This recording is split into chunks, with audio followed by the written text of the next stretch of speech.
Ivan Illich was born in Vienna in 1926 of Dalmatian and German parents. During the 1930s, he was expelled from his Austrian school because of his mother's Jewish background. He continued his education thereafter in Italy and studied crystallography at the University of Florence. He developed there a method of discerning blood types by their structure. And thereafter he took a doctorate in history from Salzburg. He entered theological studies and prepared for the priesthood after that time and was ordained in Rome in 1952. He left the promise of a distinguished church career to do pastoral work in New York. And he went at that time to Incarnation Church in Washington Heights, a church serving a largely conservative Irish community, but with a growing influx of Puerto Rican persons. When Illich served in this capacity, the pastor of the church insisted on calling him Johnny Illich because of the implication of his name might be perhaps too Russian or communist for his parishioners. At that time, a remarkable relationship developed between Illich and Cardinal Spellman of New York, a Catholic traditionalist and an activist intellectual. The frequent disagreements between the two did not diminish the nature of the relationship, which is indicated in a comment which Spellman made in speaking to Illich, where he said, "So you know better than the Archbishop of New York." And he would say with a smile, "Well, you'd better be right. You'd better succeed." And this relationship between Cardinal Spellman and Illich continued throughout the controversial role which Illich has played in the church and outside it, and continued until the time of Cardinal Spellman's death. In 1956, Illich moved to Puerto Rico and there continued his work. Among other things at that time, he opposed the Catholic Party of Puerto Rico, which was campaigning at that time against birth control, using, as Illich has observed ironically, a banner which was decorated with a crucifix and a rosary. He developed there his ideas of new kinds of missionary training for priests to serve in Latin America, and founded thereafter, of course, his training school in Cuernavaca under the auspices of the Bishop of Cuernavaca. The prime aim of the center, of course, was the de-Yankification of priests who were to work in Latin America. In 1961, CIDOC, the Center for Intercultural Documentation, was established. It has been described as part language school, part conference center, part free university. It has developed into a center for social, political, and educational criticism, and has been described as follows. Its atmosphere of rarefied scholarship evokes the style of the great medieval monasteries, where laymen came to steep themselves in study in learned dialogues. And yet CIDOC's super efficiency, the impeccable institutional courtesy of its staff members, and the dazed expression on the faces of young Americans in the process of cultural transformation also suggest a very modern and luxurious private clinic.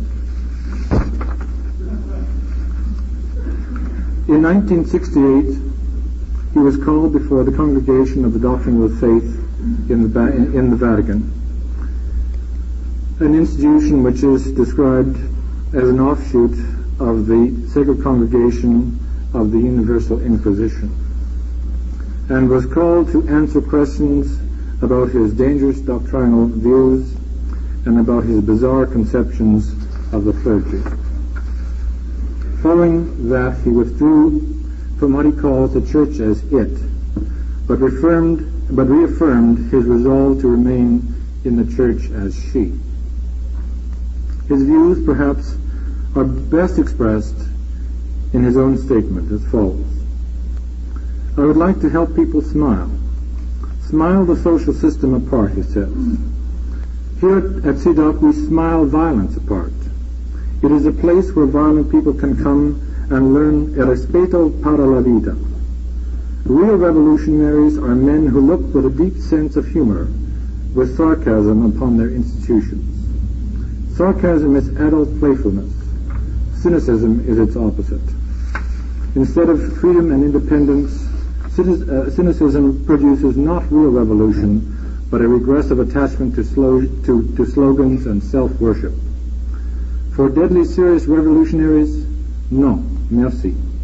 But sarcasm is essential to purify us of our illusions. It is with pleasure that I introduce to you Ivan Illich.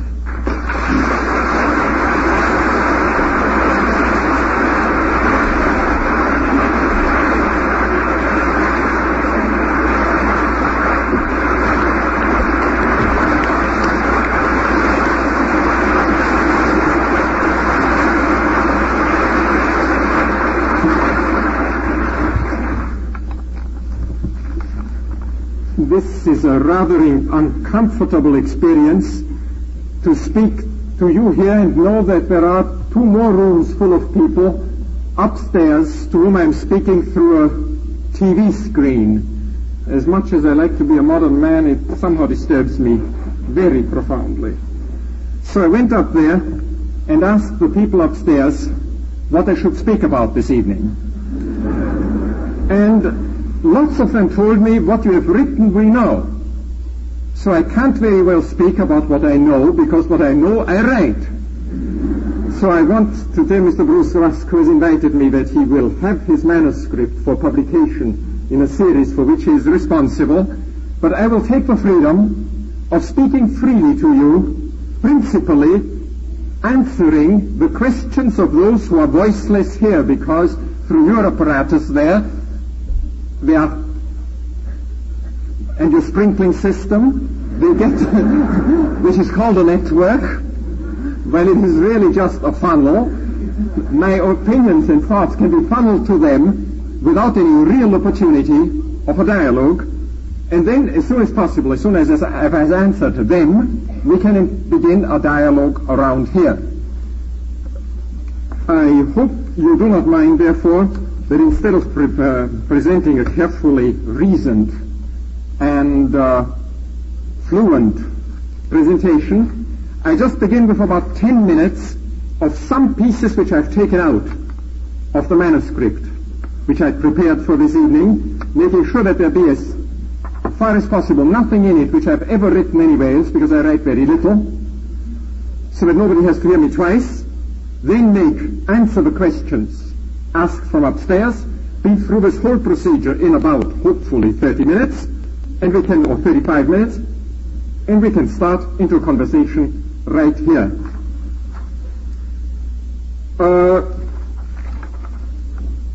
Schools, I assume, many of us are agreed, are losing their claim to a monopoly on formal education.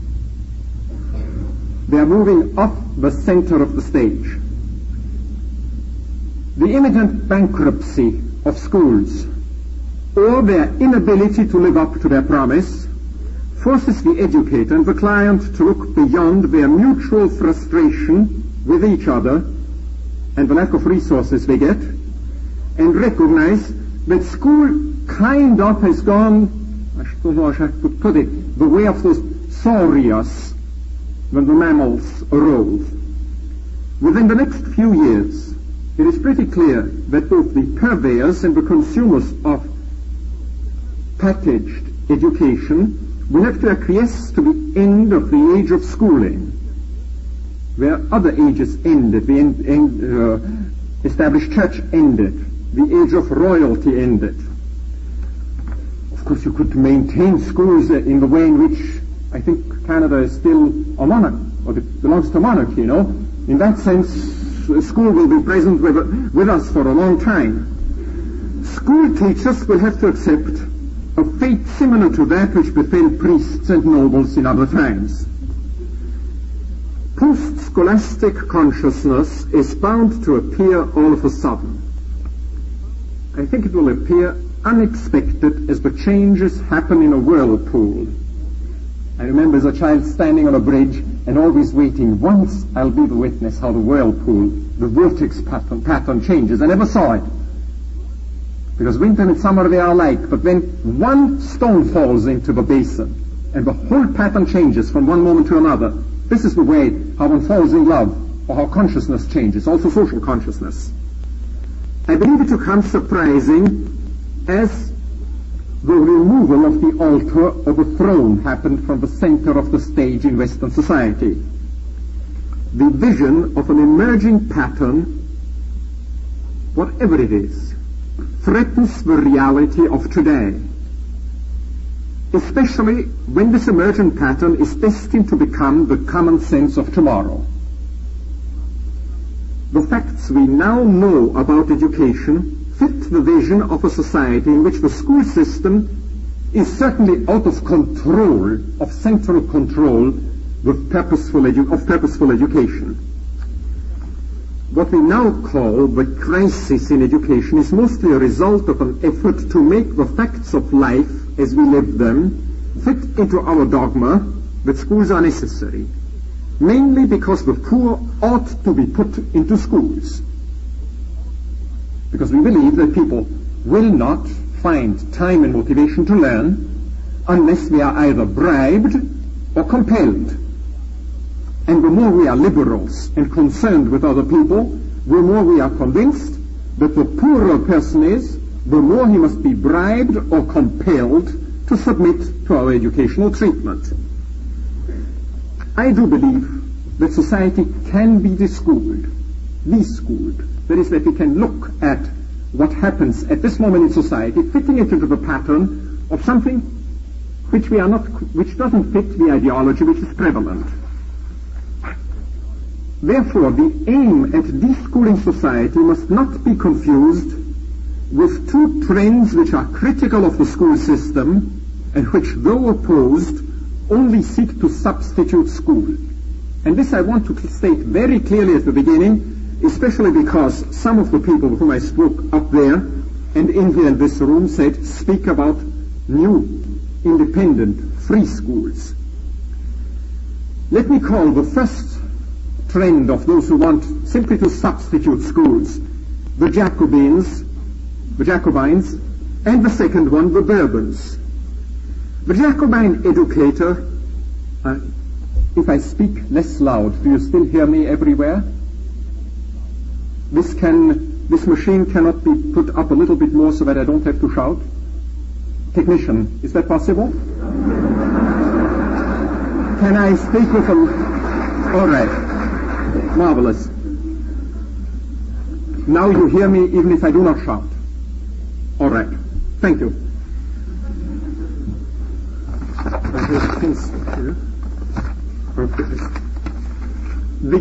Whom I call the Jacobine educator would seek to expand his right to teach everywhere, to teach far beyond the scholastic district. He would make us depend more on planned and engineered processes in learning and deliver his services more persuasively through channels which touch us more intimately than a seat in the classroom. Media of all kinds. He would escalate the public reliance on the knowledge industry and thereby further discredit the autodidact, the self-learner. His alternative to school is the attempt to transform society into a classroom, into a school. This is a logical next step for the utopian who failed to create a new man by locking children into a planned new world of the classroom for a few thousand hours during their lifetime, and because he failed at making the new man by locking people provisionally into the new society, which is as the world should be, now tries to make the world into a classroom. The Bourbon who tries to substitute for schools does not see any breakdown in schools. For him, the present crisis in education or in schools is the result of a rude awakening of his colleague, the Jacobin, the one who tried to compel students to compete for a treatment which would make them equals, because that's basically what school does. He wants to substitute, the Bourbon, the vulgar, universal schools of the Jacobin with more selective ones for the elite of his choosing. Basically, therefore, the request of deschooling at the moment is very much locked in, apprivoisé, taken over by two groups of people, Bourbons and Jacobins. Jacobins and Bourbons who want to substitute schools. Now, surprisingly, many of the most articulate Bourbons or critics of the modern school systems are in fact Bourbons. They are disenchanted school teachers who remained passionate educators at heart. They gain enthusiastic following among parents and students by pointing out that schools, as they are now, do much more damage than good, both to rich and to poor. They demand different teachers, different rules, different kinds of community control, different curricula, and different tools. Their recommendations are easily co-opted, of course, into the school system, as soon as a foundation provides them with sufficient funds to conduct a school to their own ideas. A school which is frequently even more expensive than that available to everybody else. Because some of you spoke about free schools at the beginning.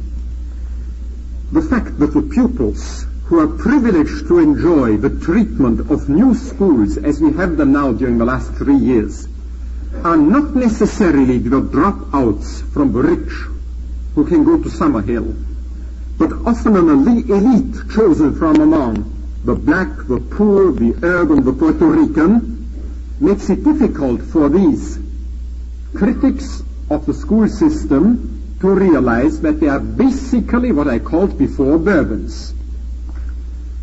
The Jacobin utopian and the Bourbon dystopian share both the outlook of the school teacher. They seek new tools to perform their old profession.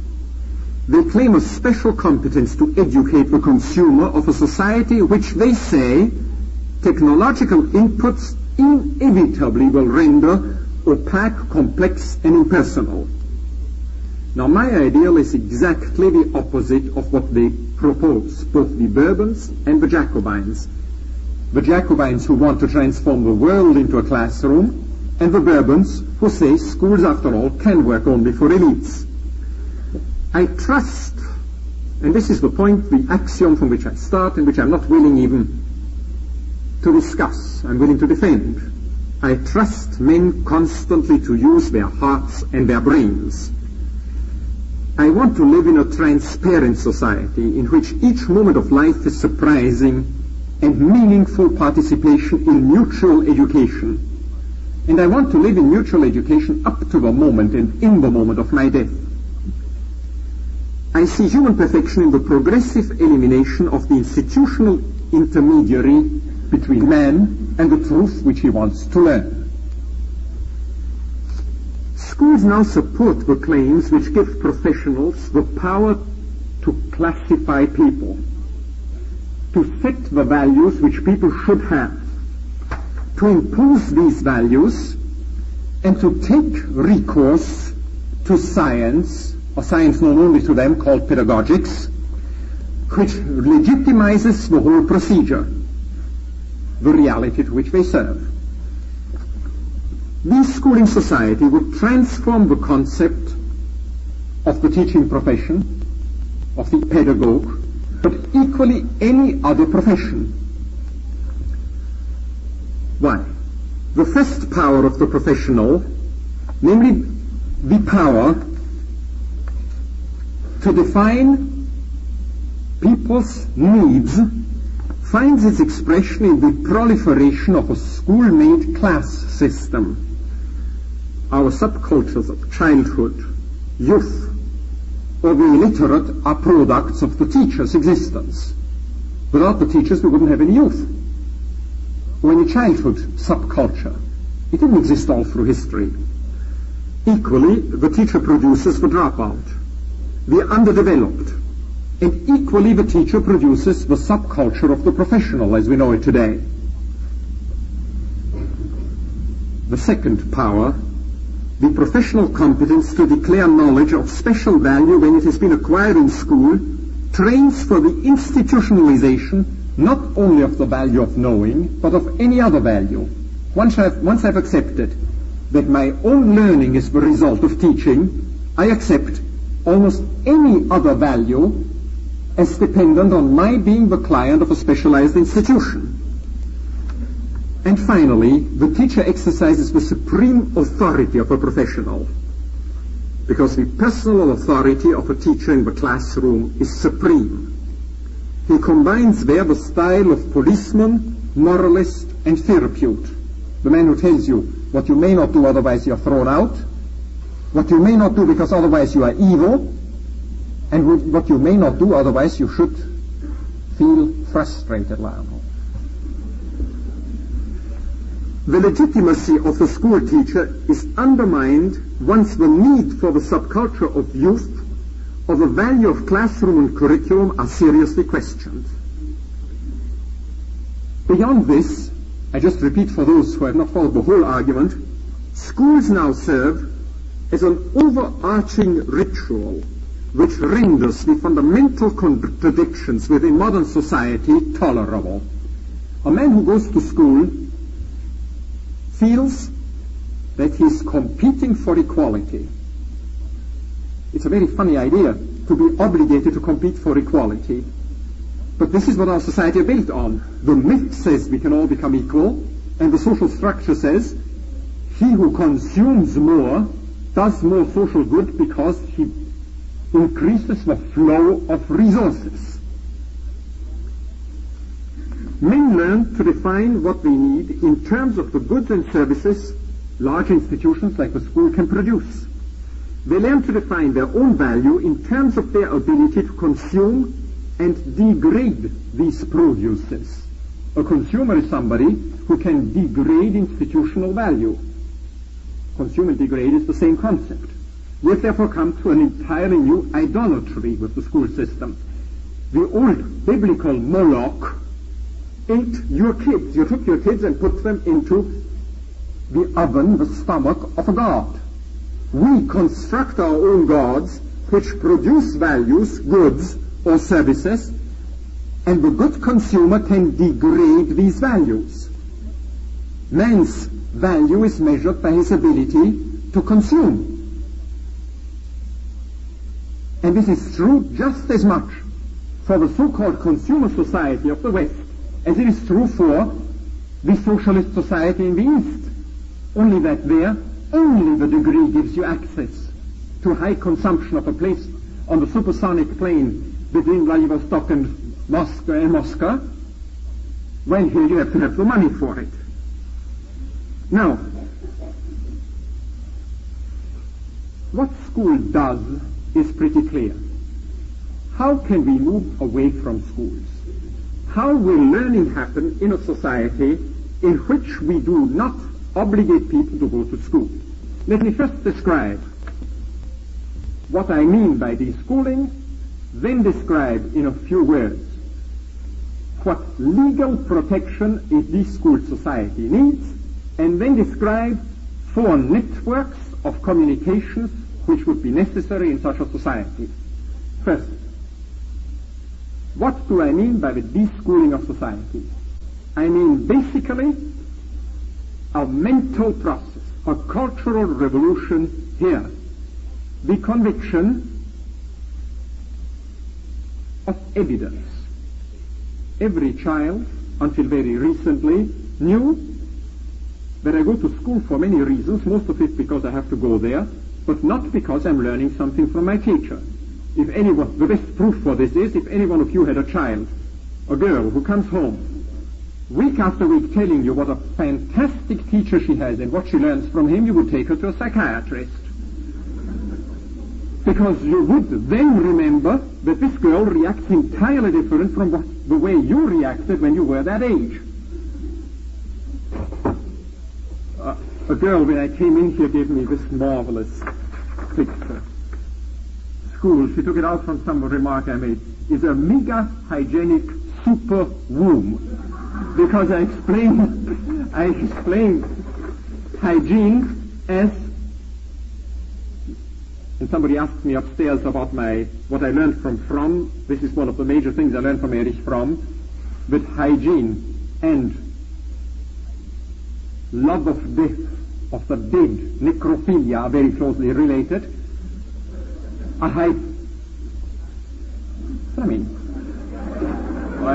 you have any questions on this? Hygiene means make sure that every contact between me and in the environment be carefully planned by somebody else. And that is what happens in this classroom. The relationship between the child and his surrounding, the new society, is very carefully planned in every detail. I do think that there's a close relationship between soap and school. When North Americans always speak about drug addictions, and when I ask them what does a drug mean, they tell me a drug is a chemical which you need and which you can depend upon in order to feel either awake or asleep. When I say, well, in Cuernavaca, I know that people, North Americans, can't wake up in the morning unless they have smeared themselves with a special preparation in the morning, which is called soap. Unless they put soap on themselves, they can't wake up. I'm just... Now, a little bit... it's the fundamental drug of our society. But the first step in the deschooling of society is a conviction that learning is not the result of an institutional process of teaching, and on the part of the teacher, that the learning of people does not depend on their ability to package curricula in any specific way. That is, the inversion of school is principally a process of getting away from the idea that learning can be ever made compulsory, and therefore an attempt to provide institutions which increase the ability of contact between man and his environment. To go to the questions asked upstairs, for this we need at least 3 legal protections. We need a protection of the individual against the present regressive taxation which the school system imposes necessarily on the poor. I do think that the best place in the world to speak about this outside of Nairobi's Zambia and Peru, 2 other countries which seem as advanced as Canada, is Ontario. Because here in Ontario you are privileged to have the first very public report which states that there is just no possibility whatsoever to make post-secondary education into anything else but a regressive system of taxation as long as we keep the schools. I'm speaking here of the Wright Commission report. It's a most distasteful document because it faces facts in a way in which I'm not aware anywhere else in the English-speaking world we have been faced. Certainly the Carnegie Commission report, on which somebody told me recently 25 times as much money was spent, didn't come out with anything similar to it. So the first guarantee is guarantee against regressive taxation by simply not supporting schools, free schools. Because in the schools necessarily the poor drop out earlier and receive disproportionately less economic assistance than the rich. The second important legislative proposal to make is to prohibit discrimination because of a man's learning pedigree or curriculum. At this moment, it is acceptable practice of discrimination if the two of you show up and equally well know how to do a job, automatically goes to you if you can prove that you have used $10,000 more of public funds to reach for competence, even though this is the most evident proof of your stupidity.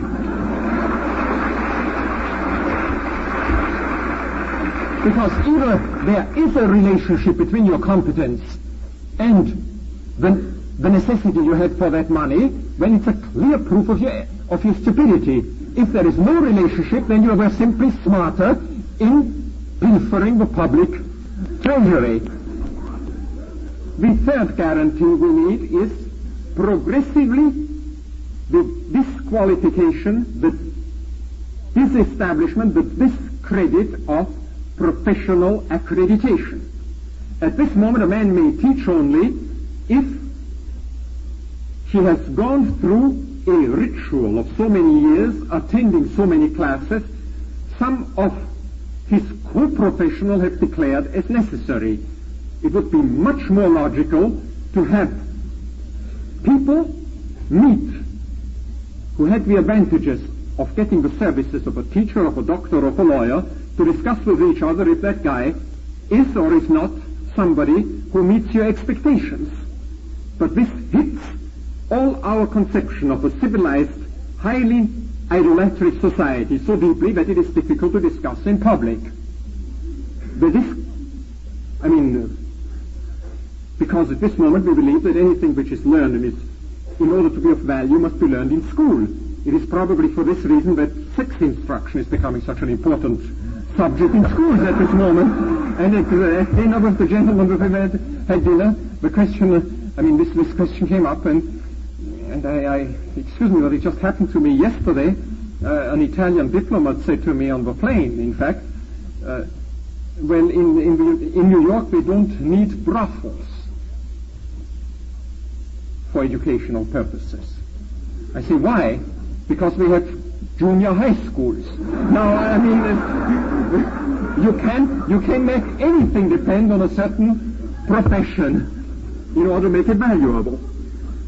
Now, the three legal bases on which deschooling must function are: 1, protection against regressive taxation. The simplest two ways would be either to make whatever public resources are available for education available on an unlimited basis, or provide everybody with a minimum amount of educational entitlements, green stamps or credit, and have him buy up to the limit of his credit in public institutions, learning centers, access which he wants. The second one is prohibiting discrimination against people because of their learning curriculum. And the third one is increasingly disestablish the power of professions to limit the civil rights, to disenfranchise human beings, because the service profession basically lives on its publicly recognized power to define people who don't use their services as somehow not fully human beings, not equal human beings. What would the institutions look like which would provide education in a society built on the idea that men will learn if they only have access to the resources of learning, as opposed to the institution which is built on the idea that learning is the result of teaching, which is of course school. In order to speak about these institutions, I would suggest that we classify or categorize learning resources according to the difficulties or the properties we have for those who want to get access to them. At present, we classify learning resources in view of a teacher's purpose in using them in a curriculum which will lead the student to the goal the teacher has chosen. I propose to classify learning resources according to the peculiar difficulties a learner has in order to reach access to the resources he wants. Now, I think the resources needed for learning can be very easily classified as four from this point of view. Things, skill models, peers, and masters, elders. Let me say why I put them on different circuits, on different networks, into different classes. Things, in principle, don't get tired. They are available 24 hours a day. They have many other things in common. Skill models are always plentiful. People who speak French in Canada are abundant. For the moment, they can't teach French unless they are certified to do so. And the same thing is true for English speakers, for auto mechanics, for people who know to do your job or your job. But quite evidently, our sound man, our TV operator, or our French teachers who might be in the audience would be seriously threatened if suddenly we discredited their teaching certificates. Peers, to discuss an issue, to raise a question, will exist only when I can find them. Because the fact that today I would be interested to discuss with somebody else Bruce Rusk's last article doesn't mean that the day after tomorrow I still would be interested in it. And it's a problem, how do I find today the man with whom I can discuss this article? While masters can't be paid for. You can only see how you motivate them to grant of their time. Let me speak of these four basic networks of learning resources a little bit further in detail. Things are necessary for acquiring learning. At this moment we say that poor people have relatively limited access to things, and we try to increase the amount of things which are available in the classroom. But basically its society will not be educational before we render all things and processes in society accessible, transparent, luminous, so that they don't hide their secret anymore in themselves. I took into my hands this machine just before I came up here, sitting down there, and on the back side of that recorder is written, "Do not tamper or attempt to repair this mechanism. No user repairable items contained." This is true of the way how we construct most modern things, and this is very recently new in society.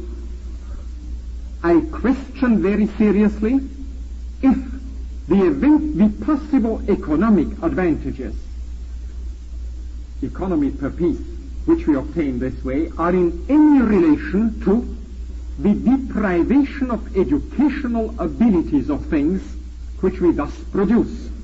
One of the first rules, therefore, I would make, in order to make things again educational, radically deny the ability of individuals or institutions to control or restrict the educational use of things which for production purposes in some way we do control. I do think that this would be a much more radical approach to move into a society in which private property has an entirely different meaning from that which it has today than the usual political or economic approach. At the same time, I would insist that things which are made specifically for learning, museums or baseball bats in schools, games or lab equipment, at this moment are made highly expensive by their administration through teachers and school administrators, inaccessible, gain the odium of the pupil because they are used as curricular implements in an obligatory learning process, and are not available. That therefore, de-schooling in relation to things means on the one hand, rendering the world more transparent, and second, building bridges for all people to the things from which we can learn. Skill exchange. In Latin America, at least I can say that there are no scarce skills which are not made scarce artificially. As soon as there is the demand for a skill in a community to repair radios or cars or anything else, there are some people around who have the skill. But as the pedagogue moves into Latin America, he tells us increasingly that the fact that somebody has a competence does not yet qualify him in order to teach that competence. We must find a way in which we can make the exchange of skills a basic, not only obligation, but vocation of everybody. People do learn the most complex skills by simple exchange of speech with their parents or siblings. Why can't they learn in Canada and the United States driving the same way? 20 years ago in Europe, people still, or 10 years ago, put into their curriculum vitae, among the things they know how to do, I know how to drive a car. Anybody of you who would put into curriculum vitae, I have a driver's license, would make himself somewhat ridiculous. But only 20 years earlier, I remember still my uncle, he was known as a gentleman driver, because quite frequently he put the chauffeur next to him and drove the car. At that time, driving a car was a highly complicated profession, and it was much less dangerous and much less complex a skill than it has to become today, because then the highest speed possible was about 40 miles an hour. Therefore, the development of skill exchanges is the second major request for institutions which would function for access to learning resources in a de-schooled society. The third one, quite distinct again, as I said, are peer matching networks. They can work on many different levels. I've discussed them elsewhere, so in the question period we might go into it. Most people who have acquired a skill to a certain level of competence need to exercise it with somebody else, either because they want to use it for a creative purpose or because they want to practice it further. These skills can be speaking a foreign language, playing at a game, building boats or huts, engaging in social work of any kind. We have at this moment no ways of getting such people easily together. I don't see any reason why in Toronto there shouldn't be a universally serviceable peer matching system in form of 600 typewriter outlets into which you can put your name and the skill for which you seek a companion, and within 3 seconds the typewriter answers you. People who have requested peers for the same skill are the following, and it types it out and gives you the addresses and telephone numbers. I do believe, first of all, that universities practically could be done away with if we had such a peer matching system in operation. Finally, how would we find access to the masters and teachers in a society if we disestablish schools, as more formally disestablished the church, and create a society which cannot depend on credentials?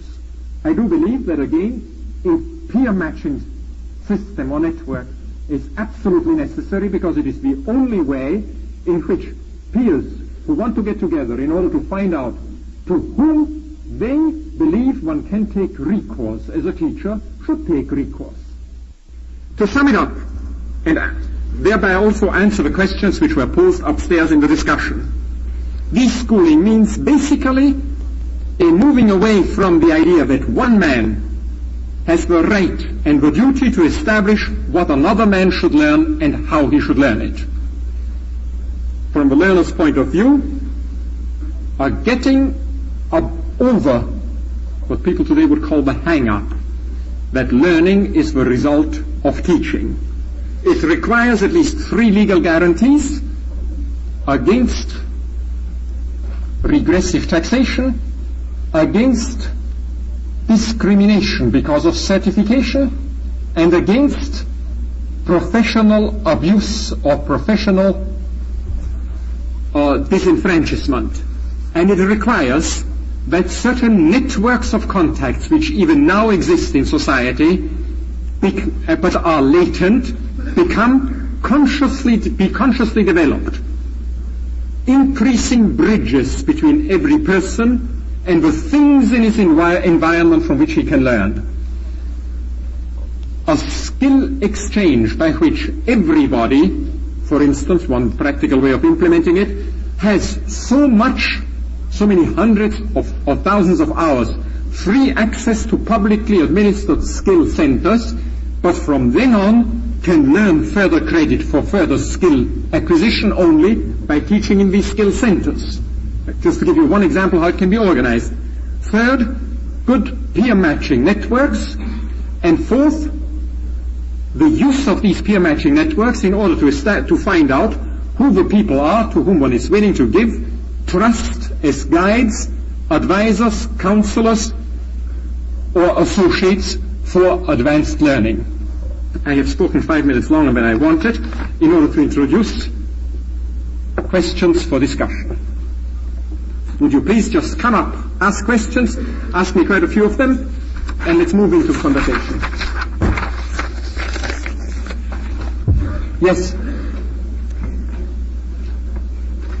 Yes? What is your alternative to professional accreditation? Accreditation? In a very general way, I would say, a possibility that if you define yourself as a professional A,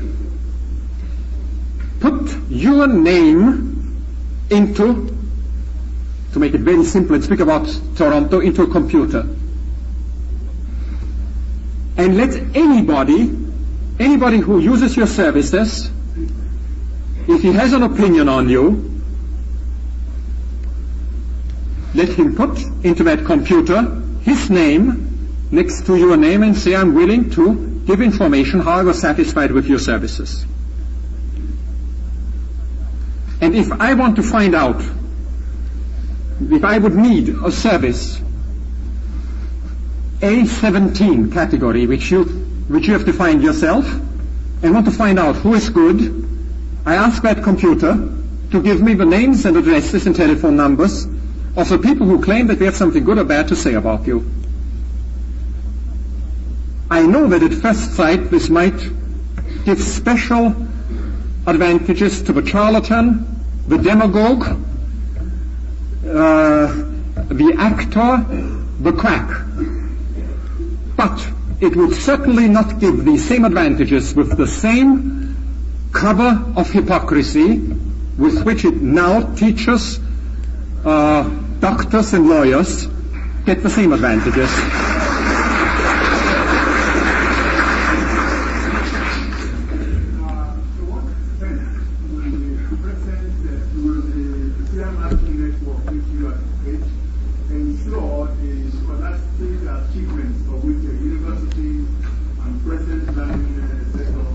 Would make them ridiculous.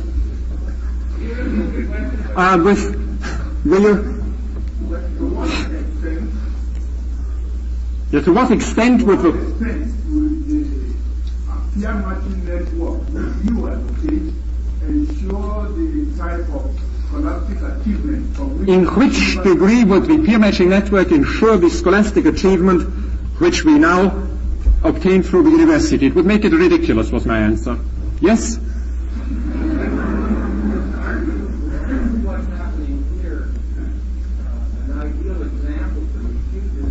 Isn't what is happening here an ideal example to refute your statement? That learning is not the result of teaching. That learning is not the result of teaching.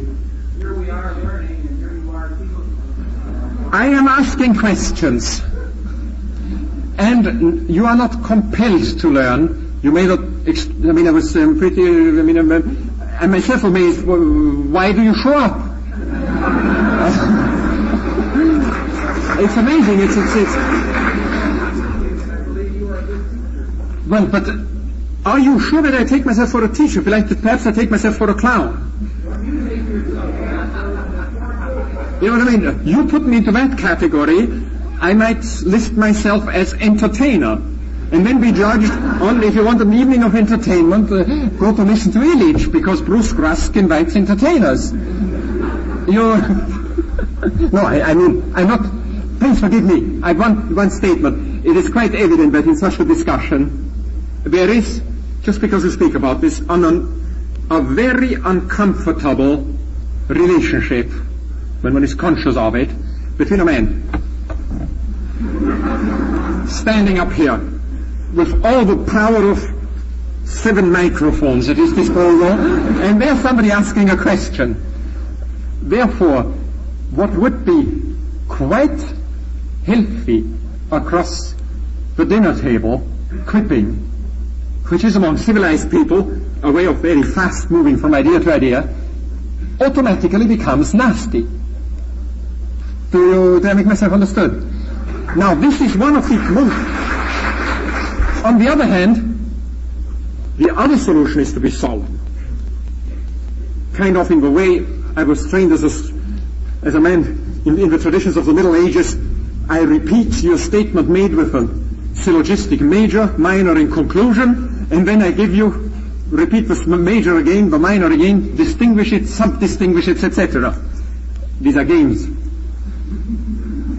Both of them. Yes. Yes, sir. I would like to ask a question of urgency. A question of urgency. Urgency of priority.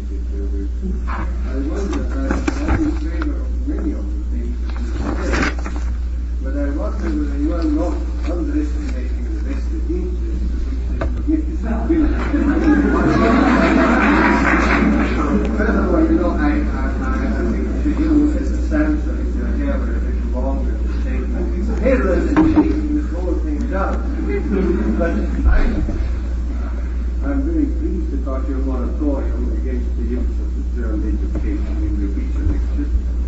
But I wonder if we had education, let's assume there is the possibility of bringing education of which we still don't know what it is. If we go by such experts as Brunner, it's still excellence, which to me is completely vacuous and mediocre. But what is education? I see one thing that we must do for all, and that is we must educate for a purpose. There is a purpose in education. I can see the most urgent thing, and nothing but is to somehow secure the survival of life on Earth.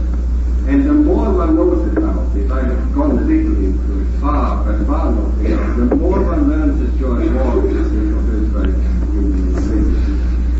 the more dismal the picture gets. I wonder if invested into conquer the vested interest would not take longer than to try to change the content. For instance, we have the ridiculous situation in a society, one of whose central values is freedom. In the hundreds of students that I have had, I have asked them, not one in primary or secondary education has had a discussion of the notion of freedom. And this, I think, can be forced. All right. I don't think you can bring down freedom. No, I can't force freedom. No, but the discussion of it. I can't force discussion. No, you misunderstand it. I think that an educational system which supposedly is to perpetuate some of the cultural values of this society and doesn't do it is deficient and can be recognized as deficient, which is easier than to bring the whole thing down. All right, well, let's laugh it away, as the gentleman who introduced me said. I'm agreed, yes? There was a gentleman back there who raised his hand. Yes?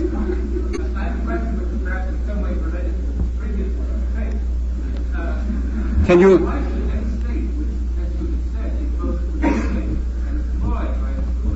Why should any state...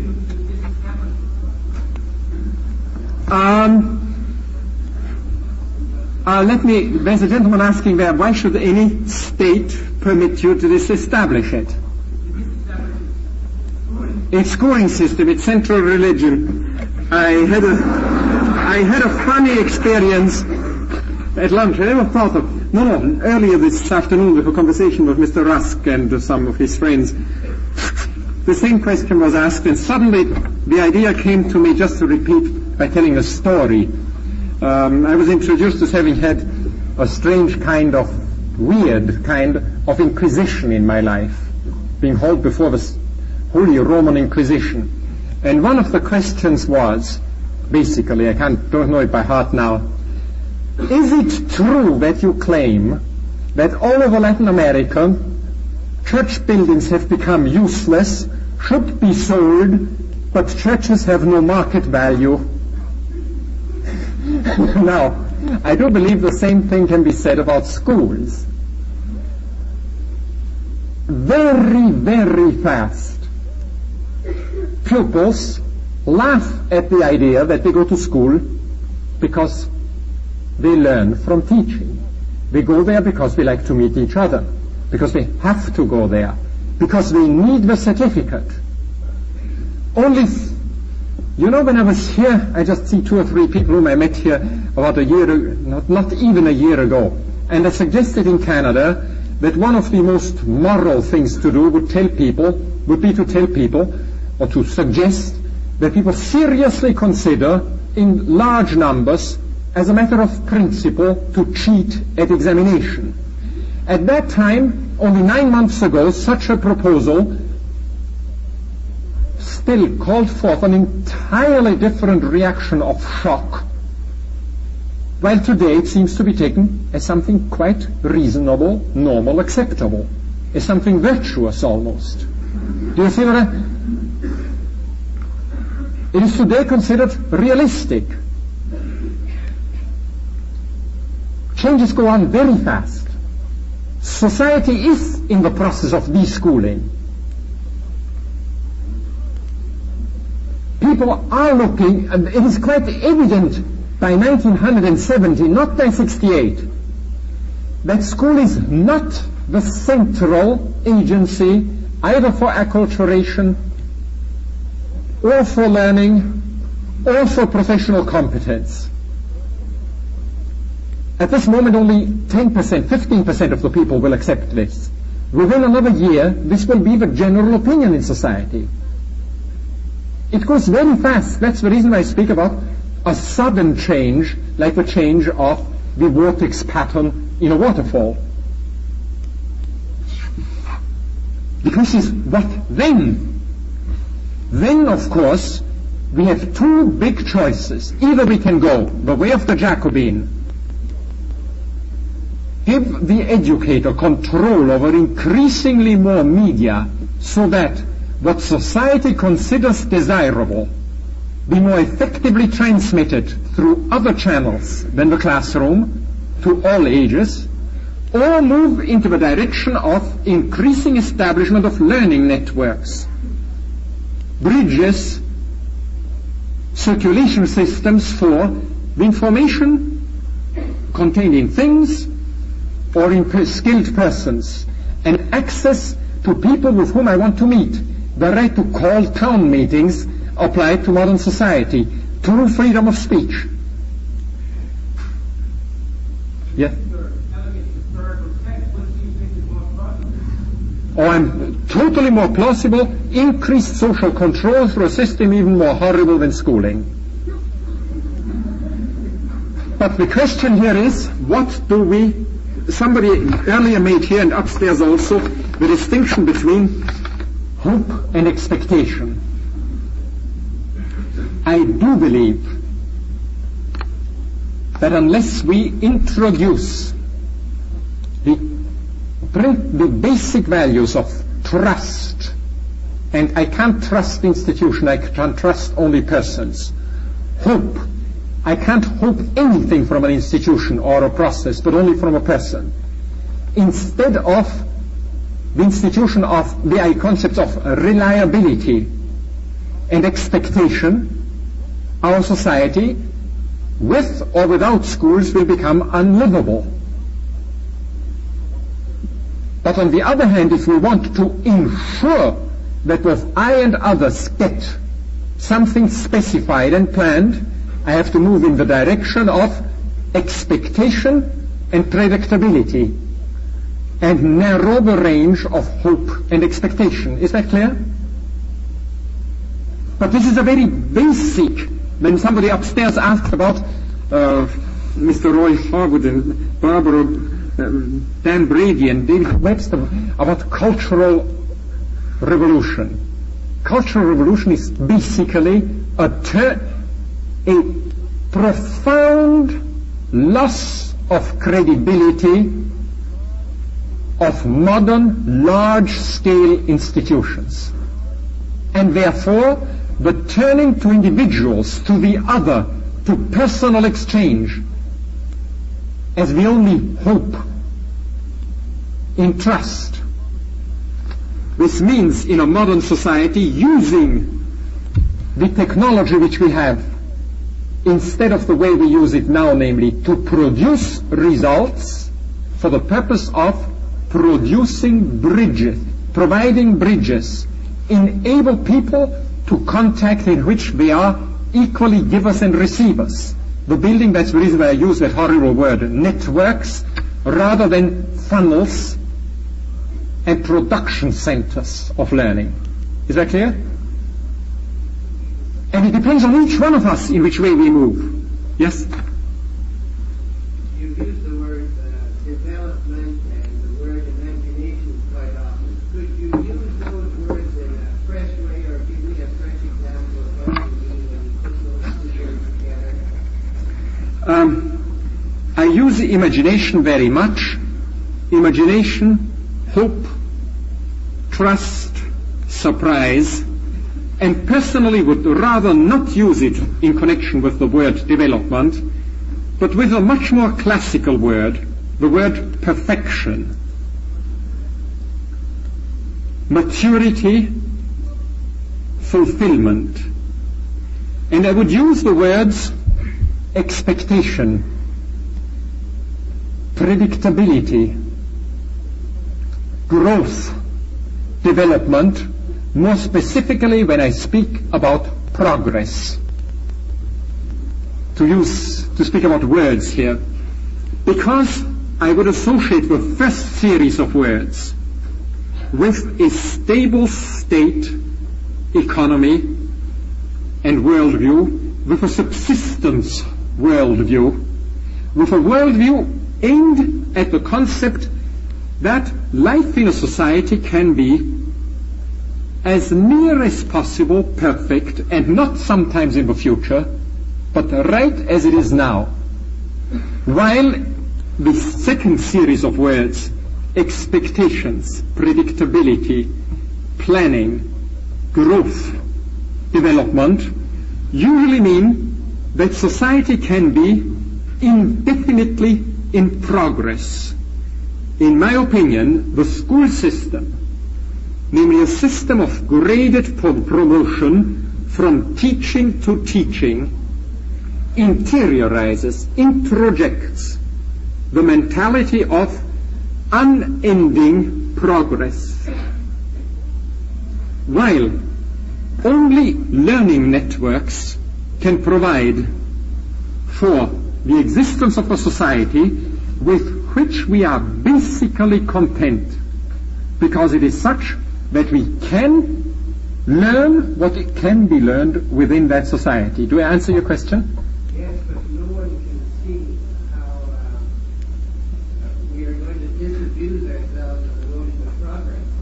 Oh yes, the gentleman over there pointed it out, by progressing out of existence. But someone but that may not happen for a long time. Oh. I'd like to see it. Yeah, I don't want to see it, no. But someone told me that your ideas were fine as long as they weren't made retroactive. Oh, that, hopefully not. My ideas are not meant to be retroactive. Let's face it, sometimes people tell me, and where did you go to school? Well, I was thrown out of school constantly. But anyway, I was associated with universities. And I must say, long live universities which let themselves be exploited by me, for my purposes, as those with which I've had contact. Right? This is a very nasty statement. Equally nasty would be the statement, schools did move society from a very sicklish, late aristocratic, early bourgeois world of the late 18th century into a freer and more alive society of the late 19th and early 20th century. I do not want to criticize Jefferson's schools, by which he wanted to rake a few geniuses textually from the ashes of the masses. Or Horace Mann, the great man who invented that if you put people who are evil into cages, they become better. De Tocqueville, after all, came to the United States in order to study with this man about prison reform, and today he's known only for his brilliant ideas of putting young people into a brave new world of the classroom. So I'm not in any way wanting to... What is significant, I hope, in the questions I raise, I have no answers. Friend, I really don't know where this all leads. And sometimes I'm frightened thinking of what one does when one demoralizes people's attachment to idols. But what if there is anything significant, it is to point out what school means today. Not in 1960, not in 1940. Do I make myself understood with this? But people do not necessarily share your good opinion about the human race. I don't know where the human race is, but I do have a very good opinion of most of the people whom I know.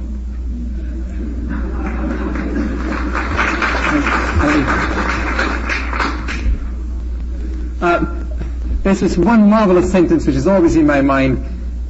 I think I mentioned it to some of you here in this room 2 weeks ago, I don't remember, but Don Elder Camara, perhaps the most brilliant human being whom I've personally met. He's the Archbishop of Recife, a little tiny, kind of funny man, extraordinary man. He's the man on whose house 3 years ago the military, the right wing, wrote down the names of 11 people who will be killed, tortured to death, of his closest collaborators, unless he shuts up until they get him. And the first 3 have already been delivered, hung up on a hook, on a meat man's hook in front of his house, and still he doesn't give up. Talking truth. 2 sentences of his which go in this direction. I believe that there is a little spark, even in the darkest human being, and the size of its growth depends, of its expansion depends on my looking at it and seeing it. And the second sentence, a beautiful poem, note of his, Lord, I'm so frightened sometimes because there are so many doors in me which can be opened only from the outside, and sometimes I think that the people whom you have given the keys aren't around anymore, that I won't meet them anymore. But certain institutions cannot look at you. By exposure to school, the flame doesn't grow. Nor do institutions have keys. This might sound poetic, but how does one speak about what is real education, as somebody pointed out before, unless it is growth in what Aristotle called poiesis?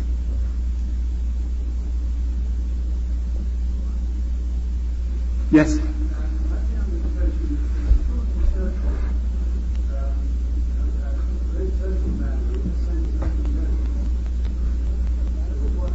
You have great social values.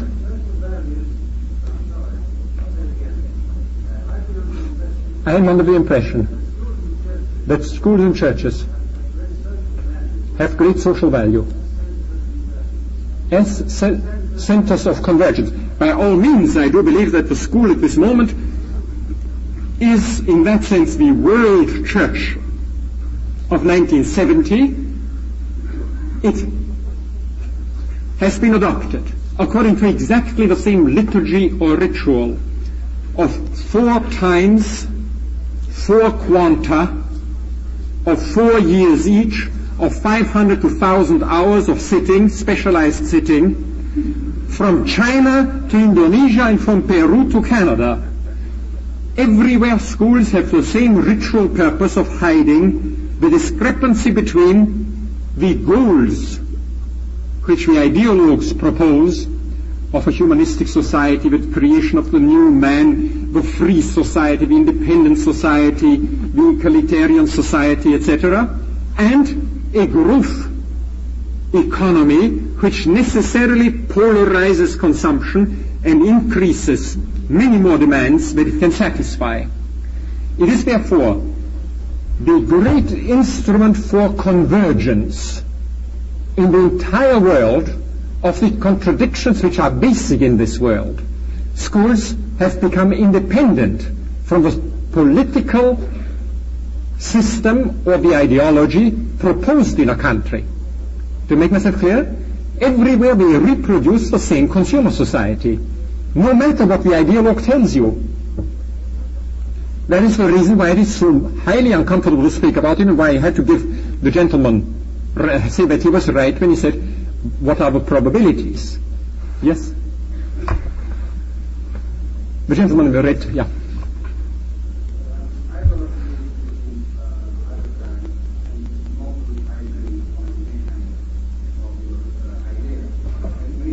Yes, mostly I agree on the mechanics of your idea.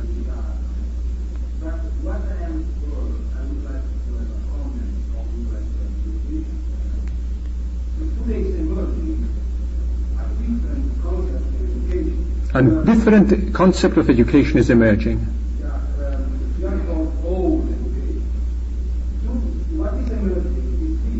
What is emerging is this.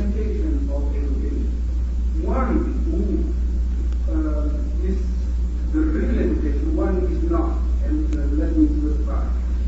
The real education is one who tries to make the man more human. You know, teaching, not teaching that word. You know, but improving his reasoning, his human quality. Doesn't have anything to do with knowing the law, of it, you see. And the other kind of education, which is not real education, it's only training, materialistic training. Even a dog, a lion, the zebra can do some skill. See? And this is not education, this is skill. It's just a materialistic skill. Yes. Education. Now what is your question? Yeah, the question is, how to make the people educate to be more human. And if I can't educate people to be more human. I can only provide them with the access to the resources which they might judge to want for that purpose. Yeah, but someone can want to be a scientist. What does it mean to be a scientist? Let's say someone wants to send a rocket, a satellite on the moon. What good does to humanity then? Well, let him. I don't see why he should do that. But it has nothing to do with education. But no, basically. What I mean, before teaching the skill, it should be that person be rendered more human. And I will be specific. In Germany, the one who the best scientist, nurse, doctor, you see where these practitioners there were highly trained, educated. But what serves that training if they perform that act? I'm human. I'm fully agree. I'm in full but I don't. Right. Right. Well, of course it is a necessity, but I don't see any other way in which we can provide for it. But opening the world, making it more transparent, not believing that we can bring a phony world into the classroom or permit children to reconstitute their world in the classroom, but making the street corner and the candy store and the commons, to speak in old terms, accessible both for a give and a take. That's all. Yes?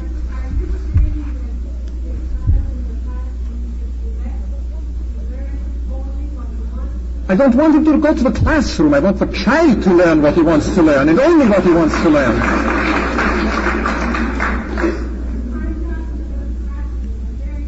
I'm not interested in the classroom. I'm not interested in prison education. Well, all right. That's your business. I would tell the kids, go away from there. You don't have to stay there. Yes.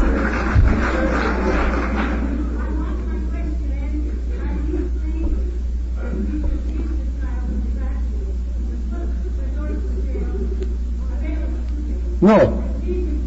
No, I'm not saying that. No, I'm not saying that.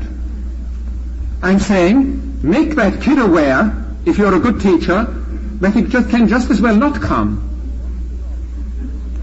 That he should go wherever he wants to go. And in the classroom you do whatever you like to do, and see if the kids want to come or not. Look here, in Cuernavaca we have a center. You could write now to Valentine Bormans and say, Valentina, I would like to give a course on classroom teaching. I might consider this an immoral activity, but you can say, I want to give a course on it. No, you come, Valentina answers you, please sign this paper. This paper says that you will understand that it would be of bad taste if you didn't let yourself be interrupted, if you organize direct violence in social, military, religious, and political matters in Mexico, if you didn't let yourself be examined for 2 hours by your students so that we find out if they want to put out $30 to work with you for a month, and that you will not engage in any classroom behavior which will be considered distasteful by our gardeners. You'll be dressed. These things you sign. And then you find out if there are people who want to listen to you or not. And then do with them what you want. If you want to indoctrinate them, indoctrinate them. I would tell people, go and shop around. Yes?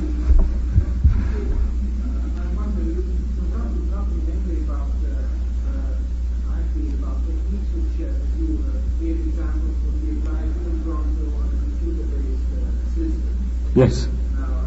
You have worked very long in Latin America, so have I.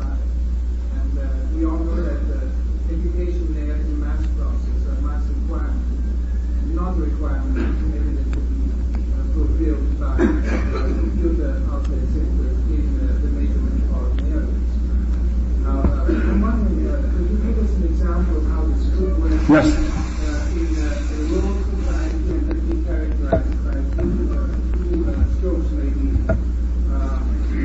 evident in the small rural village in Latin America who do not have the possibility of network communication very easily. Oh yes.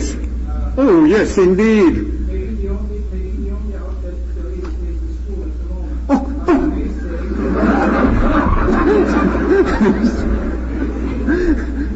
I may say that there are many other people. There's a plaza. You have been in Latin America. You know the plaza. Well, you don't need a network when you have absolute face-to-face intercourse between everybody. I'm not talking about the city. Plaza is very useful to the city. I'm talking about a little rural village where maybe 200 or 300 people are living. They don't have a plaza. Where is that village?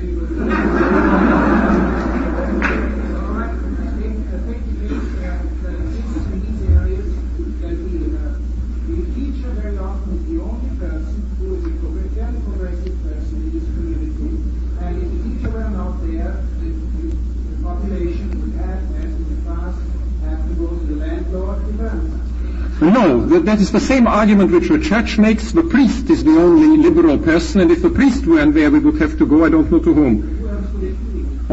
Look here, let me go to that plaza, let me go to that, I don't know the village in which there is not a plaza. Where? Give me the name of one which I might also know. But they have something which takes the place of a plaza. Well, to the bar, a pulqueria, something. I go there, you know how I work networks there, in the computer. I go there and listen which words, when pronounced, make people say, hijo de.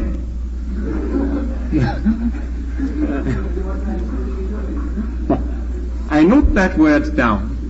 That is much, not the word hijos, but the other one. Believe me, that is much more effective than any computer can be. When I have 5 of these words, I'm following my teacher and master Paulo Freire. I take these 5 words and write them off pieces of cardboard. I have a totally illiterate group, in the worst of cases. And say this evening, we will discuss well, landlord, police, and whatever the 4th and 5th word might be. I assure you that all those who have peer interests in these words will be at the meeting. I have made that experience hundreds of times. And one further thing, that those people who are interested enough in these words to say, in Spanish we have very colorful words, whatever they are. You know them, but there are ladies here in one. Within a couple of hours, all those people who are angry enough at these words know how to read them. Learning to read is a side product.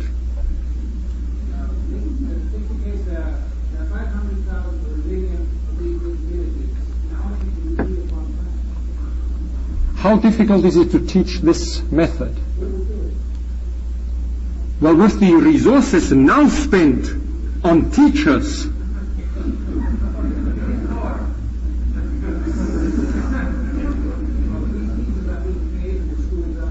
I know, but for this reason I do believe that the military dictator of Peru is even more progressive than the head of the Red Commission in Ontario, because he said that if we have to decrease, as his advisory commission said, we have to decrease schooling by 3%, investments for schooling by 3%, while we increase by 8 or 11% educational expenditures. Somebody said to him, but why can't you decrease schooling faster at a quicker rate? And he answered, for the simple reason, because otherwise teachers might break out of schools and get into the way of educators. Now,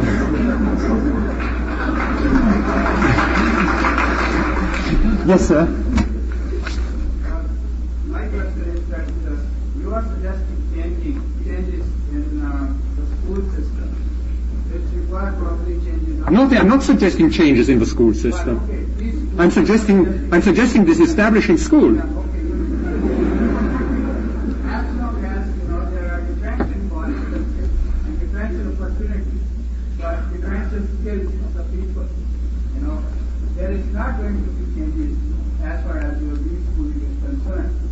Oh, I hope not. I do believe, for instance, that if I go to the market in Cuernavaca and play whistle-proof or on-set, very complicated games to teach set theory or formal logic, there'll be always 1 out of 20 people who very quickly, kids, learn that game.